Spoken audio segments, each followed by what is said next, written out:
Hello everyone, আজকে একটা নিরামিষ লাউ ঘন্টের রেসিপি নিয়ে তোমাদের সামনে চলে এসেছি।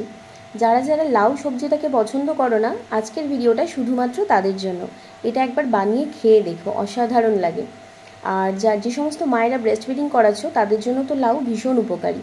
তো চলো রান্নাটা শুরু করা যাক। প্রথমেই দেখো, লাউটাকে আমি এরকম ছোট্ট ছোট্ট টুকরো করে কেটে নিয়ে জলে সেদ্ধ করতে বসিয়ে দিয়েছি।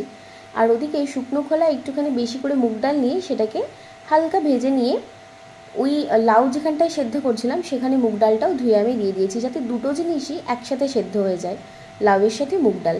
সামান্য অল্প একটু লবণ দিলাম যাতে লাউয়ের মধ্যে একটা নুন ভাব একটা ঢোকে আর কি। তো মোটামুটি দেখো এটা আমার সেদ্ধ হয়ে গেছে, জল ঝরিয়ে নিয়েছি। এরপর আমি কড়াইয়ে সর্ষের তেল দিয়ে তাতে 5 ফোড়ন দেবো। 5 ফোড়ন দেওয়ার পর তোমরা শুকনো লঙ্কা বা কাঁচা লঙ্কা যে যেটা খাও সেটা ফোড়নে দিয়ে দিও। আর তারপর সামান্য পরিমাণে একটু আদা গ্রেট করে দিয়ে দেবে। আদাটা হালকা ভাজা ভাজা হয়ে এলে তাতে সেদ্ধ করে রাখা লাউ আর মুগ ডালটা দিয়ে দেবে।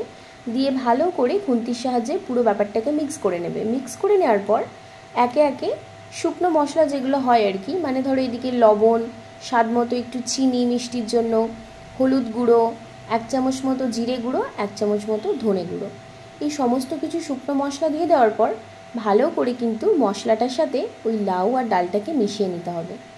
রান্নাটা দেখতে যতটাই সিম্পল, খেতে কিন্তু ততটাই টেস্টি হয়।